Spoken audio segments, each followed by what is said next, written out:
जे advance 2023 का ये question अच्छा क्वेश्चन है और इसमें एक छोटी सी प्रॉब्लम ये हो सकती है कि कौन से चैप्टर से है, कैसे किस डायरेक्शन में इसको स्टार्ट करना है, वो छोटी सी एक प्रॉब्लम हो सकती है। तो वीडियो पॉज करके पहले एक बार ट्राई कर लो, फिर इसका सोल्यूशन समझना। तो यहाँ पे सेट एस दे रखा है हमें 0 से 1, यूनियन 1 से 2, यूनियन 3 से 4, मतलब सेट एस में इन्फाइनाइट एलिमेंट्स हैं। और सेट टी दे रखा है 0, 1, 2, 3, मतलब 4 एलिमेंट्स हैं सेट टी के अंदर। Then which of the following statements is are true. Option A में हमारे पास में है there are infinitely many functions from set S to T. तो इसको अगर हम सीधा एकदम कम शब्दों में बताऊं तो एस सेट के अंदर कितने एलिमेंट्स हैं? इन्फाइनेट एलिमेंट्स हैं। और टी सेट में कितने एलिमेंट्स हैं? 4 एलिमेंट्स हैं। तो इन्फाइनेट एलिमेंट्स का अगर तुम 4 एलिमेंट्स के साथ मैपिंग करोगे तो इन्फाइनेट पॉसिबल वेज है।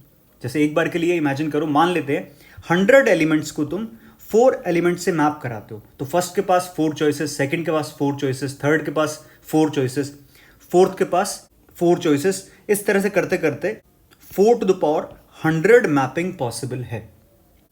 तो अब अगर सेट एस में इन्फाइनाइट एलिमेंट्स हैं तो एस की टी पर जो मैपिंग होगी वो इन्फाइनाइट पॉसिबल है। तो ऑप्शन ए तो क्लियरली करेक्ट है कि there are infinitely many function from set S to T. तो ए ऑप्शन तो करेक्ट है।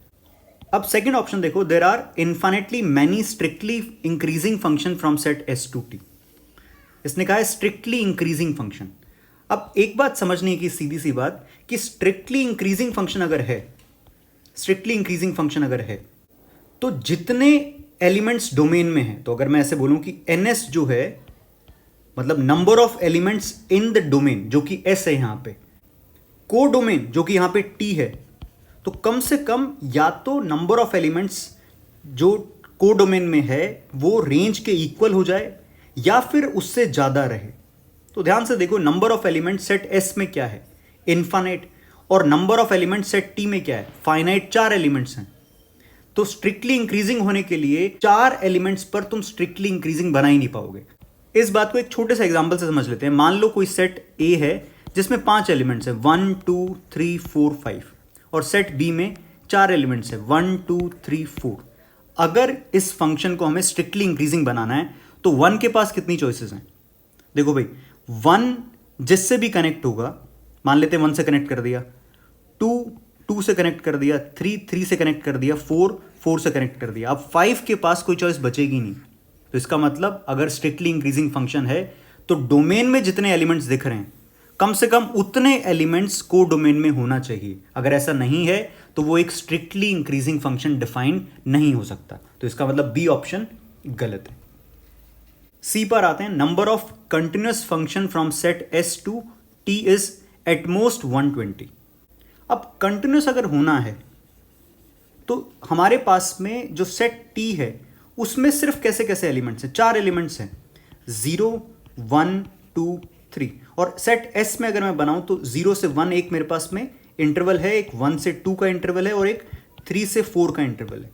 अगर कंटिन्यूअस रखना है तो 0 से 1 के बीच की हर इनपुट के लिए आउटपुट कंटिन्यूअसली बढ़ना चाहिए। अब कंटिन्यूअसली तो बढ़ नहीं सकता क्योंकि 0 के बाद में कितना है? 1 है, 1 के बाद 2 है और 3 है। तो इसका मतलब इन सबको क्या देना होगा? कोई एक वैल्यू देनी होगी। तो हमारे पास कितनी चॉइसेस हैं? 4 चॉइसेस हैं 0 से 1 इंटरवल को देने के लिए। तो 0 से 1 के लिए कितनी चॉइसेस? 4 चॉइसेस। सिमिलरली अगर मैं बात करूं 1 से 2 इंटरवल के लिए फिर से कितनी चॉइसेस हो जाएंगी? 4।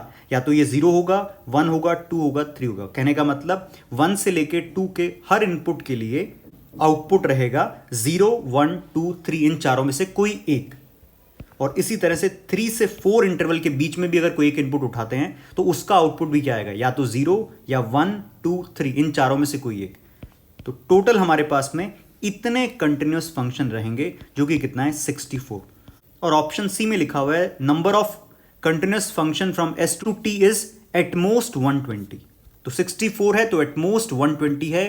बात लैंग्वेज के हिसाब से करेक्ट है, तो इसका मतलब सी ऑप्शन सही है। अब बनता है डी ऑप्शन। अब इसमें लिखा हुआ है every continuous function from S to T is differentiable.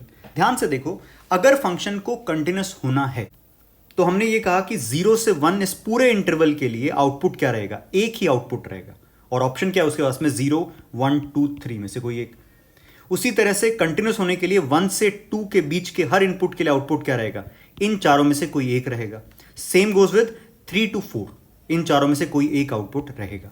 तो ध्यान से देखा जाए तो हमारा जो कंटिन्यूस फंक्शन होंगे वो कांस्टेंट फंक्शंस की तरह बिहेव करे होंगे, पीस वाइज कांस्टेंट फंक्शन होंगे। तो इसका एक एग्जांपल अगर मैं बनाऊं तो यहां पे मैंने ये हमारे ग्राफ बनाने की कोशिश कर रहा हूं मैं इसका, 0 से 1, 1 से 2 और 3 से 4। 0 से 1 हमने इसको वैल्यू दे दी मान लो 1, ठीक है, और फिर 1 से 2 इसको वैल्यू दे दी 2, और 3 से 4 वैल्यू दे दी मान लो मैंने इसको वापस 1 दे दी, इस तरह से। तो ध्यान से देखो ये कंटिन्यूस फंक्शन है। अच्छा ध्यान रखना कि इसको देख के डिसकंटिन्यूस बोलने का मतलब मत सोचना, क्योंकि 1 किसकी डोमेन में नहीं है, फंक्शन की डोमेन में ही नहीं है, तो 1 पॉइंट पर हमें इसकी कंटिन्यूटी से मतलब नहीं है। अब ये जो ग्राफ बनाया है, one of the possible graph, वैसे तो 64 पॉसिबल ग्राफ बन सकते हैं, उनमें से मैंने एक बनाया है समझाने के लिए। तो देखो 0 से 1 के बीच में कंटिन्यूस है, ये कांस्टेंट है, तो कांस्टेंट है, कंटिन्यूस है, तो ये डिफरेंशिएबल भी रहेगा। 0 से 1 में डेरिवेटिव क्या रहेगा, 0। इसी तरह से 1 से 2 के बीच में कांस्टेंट है, डेरिवेटिव क्या रहेगा, 0। इसी तरह से 3 से 4 के बीच में कंटिन्यूस है और कांस्टेंट भी है, डेरिवेटिव क्या रहेगा, 0। तो ये जो 64 फंक्शंस कंटिन्यूस फंक्शन है, ये सारे के सारे डिफरेंशिएबल भी रहेंगे। तो मतलब सारे कंटिन्यूस फंक्शन डिफरेंशिएबल भी होंगे। ऑप्शन नंबर डी करेक्ट है। तो इसका आंसर क्या रह जाएगा, इसका आंसर हो जाएगा ए, सी एंड डी। तो इस क्वेश्चन में मैथ्स थोड़ी कम थी, मतलब कैलकुलेशन थोड़ी कम थी, हमें सोच समझ के लैंग्वेज को पढ़ के आंसर देना था। एक गलती जो काफ़ी सारे लोगों ने यहाँ पे करी वो ये थी, एटमोस्ट 120 देख के कंफ्यूज हुए। हमने फाइंड कर लिया कि टोटल कंटिन्यूस फंक्शन कितने थे, 64, तो 64 एटमोस्ट 120 को सेटिस्फाई कर रहा है। तो आंसर इसका है ACD। तो तुम्हें इन चारों ऑप्शंस में से कौन सा ऑप्शन मुश्किल लगा या थोड़ा अटपटा लगा, मुझे बताना जरूर।